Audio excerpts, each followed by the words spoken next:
is bothering me. For over 30 years, the pro-life movement has tirelessly fought for the value of life in America. Yet our culture continues to disintegrate into a culture of death. Before I share with you why our culture is in moral freefall, let's first look at a few examples of how life has been attacked within just the first 100 days of our new administration. In January, an executive order was signed to begin funding abortions in third world countries with American tax dollars. In March, Washington State became the second state in the Union to legalize the Death with Dignity Act, legalizing physician-assisted suicide. In other words, euthanasia. And in April, the ban on federal funding for embryonic stem cell research was repealed. Why are Americans becoming more and more willing to support and spread abortion all over the world? Why are they willing to legalize euthanasia for the elderly and the disabled? Why are they willing to fund embryonic stem cell research with federal dollars? My hypothesis is that the seed of Darwinian evolution, planted in 1859, has permeated throughout our entire culture. And now, America is reaping the consequences of replacing its original biblical foundation with Darwinian ideology. In other words, I believe that ideas have consequences. You might be asking, how can ethical issues like abortion and euthanasia possibly be influenced by scientific theory? Why, everyone knows that evolution is just the politically correct view taught in public schools and believed in scientific circles. What's wrong with teaching that the universe was created by a big bang and that all life evolved from a single amoeba over millions of years of struggling for survival? How can a scientific theory possibly be to blame for the moral decay of today? Yet the social implications of Darwinian evolution are staggering. I only have time to explain 3 of these implications. First, abortion can be justified in the minds of many because according to evolution, life is a result of random chance without the help of an intelligent designer. And if humans are merely highly evolved animals, then there is no intrinsic worth or value in life itself. Neither is there any purpose or meaning to life. An embryo becomes inconvenient fetal tissue, and the mother has the right to dispose of it. Now, the seed of evolution also influences euthanasia. The Darwinian theory of survival of the fittest states that only those who contribute to society are considered valuable. Euthanasia comes directly from this utilitarian philosophy. If the elderly and disabled aren't working, if they aren't useful to anyone, then they are needlessly using up the community's resources.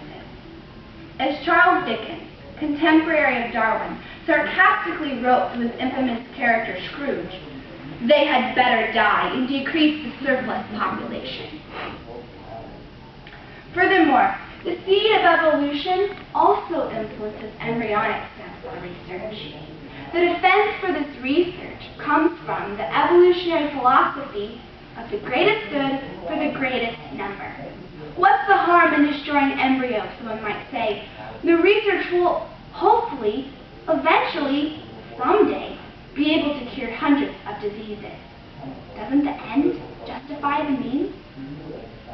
I hope it is now clear that the seed of evolution has produced a justification for the evil of abortion, euthanasia, and embryonic stem cell research.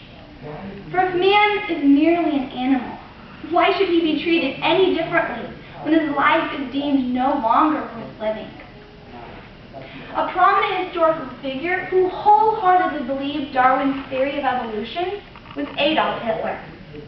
Darwin suggested that some humans are closer to their animal ancestors than others, and therefore inferior. Hitler believed this idea of superior and inferior races and carried it out to a logical conclusion.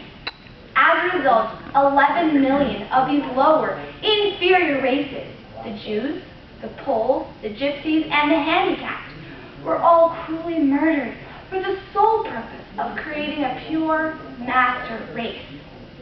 The rallying cry after the Holocaust was never again will the world stand by and watch genocide happen before its very eyes. Yet isn't it rather inconsistent to think that genocide will never happen again if the root cause, the root idea of evolutionary philosophy does not change? In fact, an unrecognized genocide happens every day in America, when over 3,000 unborn children are killed through abortion. Tragically, since 1973, over 50 million children have been discarded in America alone. Now, imagine a tree that has been planted by a single seed, that has now grown to become an established tree, ripe with fruit filling its branches. What is that fruit? It includes abortion, euthanasia, and embryonic stem cell research. And my thesis is that this fruit has been nourished by the insidious roots of Darwinian evolution that has slowly and subtly changed the perceived value of life itself from priceless to cheap and disposable. Ideas have consequences. As Christians and as supporters of the pro-life movement, I do believe that we must continue in our fight to educate our youth and the general public about the value of life.